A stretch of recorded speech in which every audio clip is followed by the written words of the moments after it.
What happens when an entitled duchess meets her match on daytime television? Today, we're diving into one of the most explosive interviews in recent memory, where Meghan Markle's appearance on The View went completely off the rails. From accusations of racism to heated exchanges about privilege, this interview had everything, and by the end, even Whoopi Goldberg had reached her breaking point. Make sure to subscribe and drop a comment below because this story gets wilder by the minute. The studio lights were blazing as the iconic theme music of The View filled the air. Whoopi Goldberg sat at the center of the table, flanked by her co-hosts Joy Behar, Sarah Haynes, Alyssa Farah Griffin, and Sunny Hostin. The energy was electric, anticipation thick in the air as they prepared to welcome their guest, the Duchess of Sussex herself, Meghan Markle. "Ladies and gentlemen, please welcome Meghan Markle," Whoopi announced with her signature gravitas, though there was already a hint of wariness in her voice that regular viewers would recognize. Meghan walked onto the set wearing a flowing beige ensemble that screamed expensive minimalism, her smile perfectly practiced as she waved to the audience. But even as she took her seat, there was something in her posture that suggested she wasn't here to play nice. "Meghan, welcome to The View," Whoopi began, her tone professional but guarded. "We're so glad to have you here today." "Thank you, Whoopi. Though I have to say, I'm a bit surprised by some of the topics your producers suggested we discuss," Meghan replied, her voice carrying that particular blend of wounded innocence and barely concealed irritation that had become her trademark. Joy Behar, never one to back down from potential drama, jumped right in. "Well, Meghan, there's certainly a lot to talk about. Your departure from royal duties, your interview with Oprah, your various projects. Where would you like to start?" Meghan's smile tightened almost imperceptibly. "I think it's important that we address the elephant in the room first. The way I've been treated by the media, by certain members of my own family, and frankly, by shows like this one, has been nothing short of unconscionable." Sarah Haynes shifted uncomfortably in her seat. "Meghan, I think we've always tried to be fair in our coverage of you and Harry." "Fair?" Meghan's voice rose slightly, and the practiced composure began to crack. "Sarah, with all due respect, you've had segments questioning my motives, my authenticity, even my mental health struggles. How is that fair?" Alyssa Farah Griffin, the newest addition to the panel, tried to interject diplomatically. "I think what Sarah means is that we've covered all sides of the story. Journalism requires us to ask tough questions. Tough questions or character assassination." Meghan shot back, her eyes flashing. "Because there's a difference, Alyssa, and I think you know that." Whoopi could sense the tension escalating and tried to steer the conversation back on track. "Meghan, I understand you've faced criticism, but surely you also understand that public figures, especially those in your position, are going to face scrutiny." "Scrutiny, yes. Racist attacks and deliberate misrepresentation, no," Meghan replied firmly. "And Whoopi, I'm surprised that you, of all people, would dismiss the racial component of what I've experienced." The audience grew quiet, sensing they were witnessing something unprecedented. Whoopi's expression hardened slightly, a warning sign that anyone who knew her would recognize. "I'm not dismissing anything, Meghan, but I also think it's important to be precise about these accusations," Whoopi said carefully. "Precise?" Meghan laughed, but there was no humor in it. "The precision is in the pattern, Whoopi. Every successful woman of color who speaks her truth faces this same playbook. Question her motives, attack her character, make her the villain." In her own story, Sunny Hostin, who had been unusually quiet, finally spoke up. "Meghan, as a woman of color myself, I understand the challenges you're referring to. But don't you think some of the criticism might be valid? The way you've handled certain situations, the timing of certain revelations." Meghan turned to Sunny with an expression of betrayal. "Sunny, I expected better from you. The fact that you're sitting here questioning my truth, my lived experience, is exactly the problem. You should be supporting me, not tearing me down." "I'm not tearing you down," Sunny replied evenly. "I'm asking legitimate questions about your choices and their consequences." "My choices?" Meghan's voice was getting louder now, her carefully constructed public persona beginning to unravel. "My choice to marry the man I love. My choice to start a family. My choice to speak out against racism and institutional gaslighting." Joy Behar, sensing an opening, pressed forward. "Meghan, Nobody's questioning your right to marry Harry or start a family. But some of your other choices, like the timing of your Oprah interview, the way you've handled family relationships, these are fair topics for discussion. Fair according to whom? Meghan demanded. According to a media establishment that profits from my pain? According to people who have never walked in my shoes, never faced what I've faced. Whoopi's patience was beginning to wear thin. Meghan, with respect, you've had a platform that most people can only dream of. You've been able to tell your story to millions of people. That's not being silenced. Having a platform and being heard are two different things, Whoopi, Meghan replied coldly. And frankly, I'm disappointed that this show, which claims to support women, is falling into the same tired patterns of victim blaming and gaslighting. The tension in the studio was now palpable. Camera operators were adjusting their angles, producers were frantically communicating through earpieces, and the audience sat in stunned silence. Alyssa tried once more to defuse the situation. I think we all want to understand your perspective, Meghan, but surely you can see how some of your actions might have been perceived differently by different people. Perceived differently by people who refuse to acknowledge their own biases, Meghan snapped. Alyssa, you worked in the Trump administration. You should understand what it's like to have your every move scrutinized and misrepresented. That's exactly why I'm trying to have a nuanced conversation, Alyssa replied, her own composure beginning to crack. But you seem determined to paint anyone who asks you a challenging question as racist or malicious. Meghan's eyes narrowed. And you seem determined to minimize the very real discrimination I've faced. The microaggressions, the coded language, the double standards. It's all there if you're willing to see it. Sarah Haynes, clearly uncomfortable with the direction of the conversation, attempted to lighten the mood. Meghan, let's talk about something more positive. Your charitable work, your new projects. What's bringing you joy these days? But Meghan wasn't interested in changing the subject. You know what would bring me joy, Sarah? Accountability. Acknowledgement. The admission that I've been treated unfairly by institutions that claim to value diversity and inclusion but practice something entirely different. Whoopi had heard enough. Meghan, I think you're asking for something that might not be realistic. The world isn't going to apologize to you for every criticism or challenging question. I'm not asking the world to apologize, Meghan replied, her voice rising to a near shout. I'm asking for basic human decency and recognition of the truth. But apparently, that's too much to ask from this panel. The silence that followed Meghan's outburst was deafening. You could practically hear the collective intake of breath from the studio audience as they realized they were witnessing television history in the making.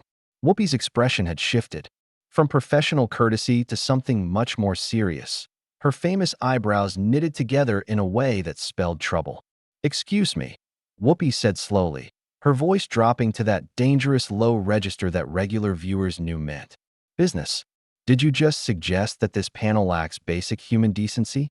Meghan seemed to realize she had crossed a line, but instead of backing down, she doubled down. I'm suggesting that the questions you're asking, the way you're framing this conversation, shows a fundamental lack of understanding about what I've endured. What you've endured. Joy Behar's voice cracked with incredulity. Meghan, you married a prince. You lived in palaces. You had the world's attention. Many people would consider that pretty fortunate. Fortunate. Meghan's laugh was bitter and sharp. Joy, would you consider it fortunate to have your mental health destroyed? To have your family turn against you? To have your own father sell stories about you to tabloids? But those are personal family issues, Sarah interjected gently. Every family has problems. The difference is yours played out on a global stage because of the choices you and Harry made. Meghan whipped around to face Sarah, her composure completely gone now. Choices we made. Sarah, we didn't choose to be hounded by paparazzi. We didn't choose to have racist articles written about us. We didn't choose to have our privacy invaded at every turn. But you did choose to give that interview with Oprah, Sunny pointed out calmly. You chose to make very serious allegations about the royal family on international television. Because we had no other choice. Meghan exploded. We try to handle things quietly, privately, through proper channels. But when you're dealing with an institution that prioritizes its image over the safety and well-being of its members, sometimes you have to speak your truth publicly. Alyssa leaned forward, her political training evident in her measured response. Meghan, I understand the frustration of feeling unheard within an institution. But surely you can see how some people might view that interview as one-sided, as not giving the other parties a chance to respond. One-sided. Meghan's voice rose to a pitch that made several audience members wince. Alyssa, the other side has had centuries to tell their story. They have an entire media machine working for them. When exactly would have been the right time for me to speak my truth? Whoopi had been watching this exchange with growing irritation, her fingers drumming on the table in a rhythm that anyone who knew her would recognize as a warning sign. Meghan, I think the issue here is that you seem to believe that your truth is the only truth that matters. No, Whoopi, the issue is that you seem to believe that there are two sides to racism. Meghan shot back, her voice dripping with condescension. There aren't. Either something is racist or it isn't. Either an institution supports its diverse members or it doesn't. The studio fell silent again, but this time the energy was electric with tension.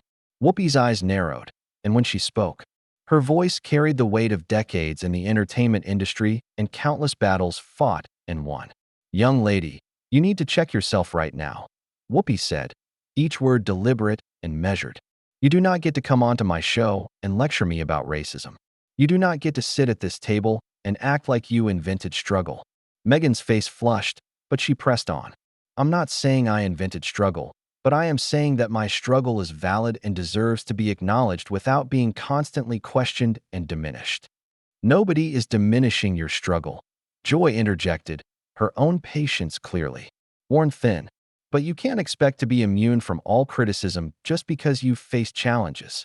I don't expect to be immune from criticism, Meghan replied through gritted teeth. I expect criticism to be fair and based in reality, not racist stereotypes and deliberate mischaracterizations. Sarah tried once more to find middle ground. Meghan, I think we all agree that you've faced unfair treatment in some areas. But don't you think it's possible that some of the criticism you've received might be legitimate concerns about your approach to certain situations? My approach. Meghan's voice was now openly hostile. Sarah, what exactly is wrong with my approach? Speaking honestly about my experiences? Protecting my family? Refusing to be silenced by an institution that clearly didn't value me? Nobody's asking you to be silenced, Sunny said firmly. But maybe consider that the way you've chosen to speak out has consequences, and some of those consequences might be self-inflicted. Meghan turned on Sunny with fury in her eyes. Self-inflicted? Sunny, I cannot believe you just said that. You, as a woman of color, are sitting here telling me that the racism I've experienced is self-inflicted?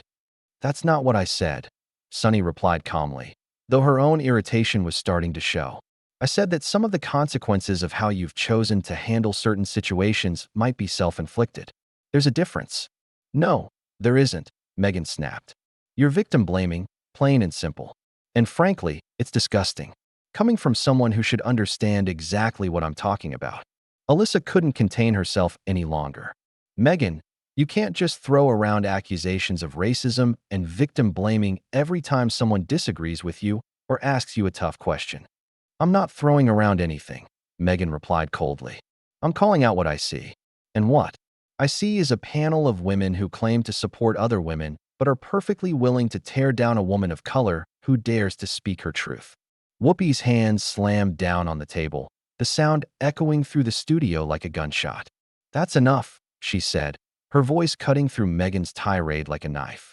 You do not get to come onto this show and tell us who we are or what we stand for. But Meghan wasn't backing down. I'm not telling you who you are, Whoopi. I'm telling you what you're doing. And what you're doing is perpetuating the same harmful narratives that have been used against women like me for generations. Women like you. Whoopi's voice was dangerous now, barely controlled fury simmering beneath the surface. What exactly do you mean by women like you? Meghan seemed to realize she was treading on thin ice, but her pride wouldn't let her retreat. I mean women of color who dare to speak truth to power. Women who refuse to be grateful for scraps. Women who demand better and get punished for it. The audience was completely silent now, sensing that they were witnessing something that would be talked about for years to come. The other panelists exchanged glances, clearly uncomfortable with how far this had escalated, but none of them willing to interrupt what was clearly building to an explosive climax.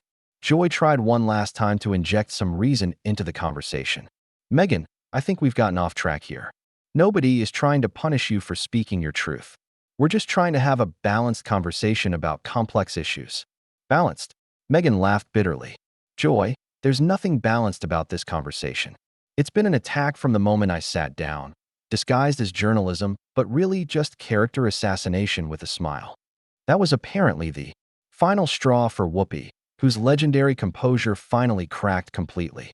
Whoopi stood up slowly from her chair, her imposing presence filling the studio as every eye turned to her. The legendary host's face was a mask of controlled fury, and when she spoke, her voice carried the weight of someone who had spent decades fighting real battles and earning every ounce of respect she commanded. Let me tell you something, Duchess, Whoopi began, emphasizing the title with unmistakable sarcasm. I have been in this business longer than you've been alive. I have faced real racism, real discrimination, real struggles that you couldn't even imagine in your worst nightmares. Meghan opened her mouth to respond, but Whoopi held up a hand that brooked no argument. I'm not finished, Whoopi continued, her voice rising with each word. You want to talk about women of color speaking truth to power? I was doing that when you were still figuring out which fork to use at fancy dinners.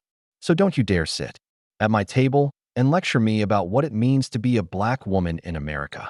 The studio was so quiet you could hear the camera motors adjusting focus. Meghan's face had gone pale, but her jaw was set in stubborn defiance. Whoopi, you don't know what I've been through, Meghan said, her voice shaking slightly but still defiant. You don't know the specific challenges I've faced as a biracial woman entering that particular institution. You're right, I don't know about entering palaces and marrying princes, Whoopi shot back. What I do know is working 3 jobs to feed my family. What I do know is being told I wasn't pretty enough, smart enough, or white enough for Hollywood. What I do know is earning my place through talent and perseverance, not through marriage. The attack hit home, and Meghan's composure finally shattered completely. How dare you diminish my achievements by suggesting I only got where I am through marriage? I was a successful actress before I ever met Harry. Joy couldn't help herself. Successful is a relative term, Meghan. Let's be honest about your career trajectory before the royal connection. This is exactly what I'm talking about, Meghan said, her voice now shrill with desperation. You can't just let me exist without tearing me down. Every accomplishment has to be questioned. Every struggle has to be minimized. Sunny shook her head in disbelief. Meghan, nobody is tearing you down. We're having a conversation about your public statements and actions. That's what happens when you put yourself in the public eye. A conversation? Meghan laughed bitterly. This isn't a conversation, it's a pile-on. It's 5 women ganging up on one because you can't handle the truth I'm telling. Alyssa finally lost her diplomatic cool. The truth you're telling? Meghan, you've spent this entire interview attacking our integrity, questioning our motives, and accusing us of racism because we dared to ask you legitimate questions. They weren't legitimate questions, Meghan snapped. They were gotcha questions designed to make me look bad. This whole interview was a setup from the beginning. Sarah, who had been trying to maintain peace throughout the ordeal, finally spoke up with evident frustration. Meghan, we asked you about your public statements, your choices, and your experiences. How is that a setup? Because you refused to acknowledge the context, Meghan replied, her voice cracking with emotion. You refuse to acknowledge the racism, the institutional bias, the way I've been systematically undermined and attacked. Whoopi had heard enough. She walked around the table toward Meghan's chair, her presence commanding and intimidating. You know what your problem is? Whoopi said, pointing directly at Meghan. You think being a victim gives you a license to be awful to everyone around you. You think your pain justifies attacking anyone who doesn't immediately validate every single thing you say. I'm not attacking anyone, Meghan protested, but her voice lacked conviction now. Really? Whoopi's eyebrows shot up. You've called us racist, accused us of victim blaming, suggested we lack basic human decency, and questioned our integrity as journalists and women. What would you call that? Meghan's mouth opened and closed like a fish out of water, clearly, struggling to find a response that didn't make her look worse. I was defending myself, she finally managed weakly. No, Joy interjected firmly. Defending yourself would be explaining your position, providing context, or correcting misunderstandings. What you did was attack us personally because you didn't like the questions. The questions were unfair, Meghan insisted, but even she seemed to realize how petulant she sounded. The questions were standard, Sunny said coolly. Any public figure should expect to be asked about their public statements and actions. The fact that you can't handle basic accountability says more about you than it does about us. Whoopi returned to her position at the head of the table, but remained standing, her body language making it clear that this interview was nearing its end. Meghan, I've given you every opportunity to have a real conversation today, Whoopi said, her voice now deadly calm. Instead, you've chosen to attack this show, attack this panel, and frankly, make a fool of yourself on national television. I'm making a fool of myself. Meghan's voice rose again. I'm the one trying to have an honest conversation about important issues while you all gang up on me. Honest conversation? Alyssa laughed incredulously. Meghan, you haven't answered a single direct question. Every time we ask you something substantive, you deflect and attack us instead. Because your questions are designed to trap me, Meghan shot back. The only trap here is the one you've set for yourself, Whoopi said with finality. And I think it's time for this interview to end. Meghan's eyes widened in shock. You're ending the interview? I am, Whoopi confirmed, her voice brooking no argument. This isn't an interview anymore. It's a therapy session, and we're not qualified therapists. You can't just kick me off, Meghan protested, desperation creeping into her voice. Actually, I can, Whoopi replied matter-of-factly. It's my show, my set, and my decision. And my decision is that this conversation has run its course. Meghan looked around the table at the other panelists, clearly hoping for support, but found only stony faces and crossed arms. The reality of what had just happened seemed to finally sink in. This is outrageous, she said, standing up abruptly, her chair scraping loudly against the floor. This is exactly the kind of silencing and bullying I was talking about. Nobody silenced you, Joy said firmly. You had plenty of opportunity to speak. You just chose to use that opportunity to attack us instead of engaging with the actual topics. We gave you a platform and you used it to be disrespectful, Sarah added, shaking her head in disappointment. Meghan looked around one final time, seemingly searching for any ally in the room, but finding none. Her carefully constructed public persona lay in ruins around her feet, destroyed by her own actions and words. You'll be hearing from my representatives about this, she said, attempting to maintain some dignity as she gathered her things. I'm sure we will, Whoopi replied calmly. Security will escort you out. As Meghan stormed off the set, her heels clicking angrily against the studio floor, Whoopi turned back to the camera with her signature composure fully restored. Well, that was something, she said to the stunned audience. We'll be right back. After this commercial break, the cameras cut away, but the damage was done. In the span of one disastrous interview, Meghan had managed to alienate an entire panel of influential women, expose her own entitled attitude, and provide television viewers with one of the most cringe-worthy celebrity meltdowns in recent memory. The aftermath would be swift and brutal, but that's a story for another day. What we witnessed here was a masterclass in how not to handle media scrutiny, and a perfect example of what happens when privilege meets accountability and loses spectacularly. What do you think was the most shocking moment of this entire confrontation? Drop your thoughts in the comments below, and don't forget to subscribe for more explosive celebrity stories that you won't believe actually happened.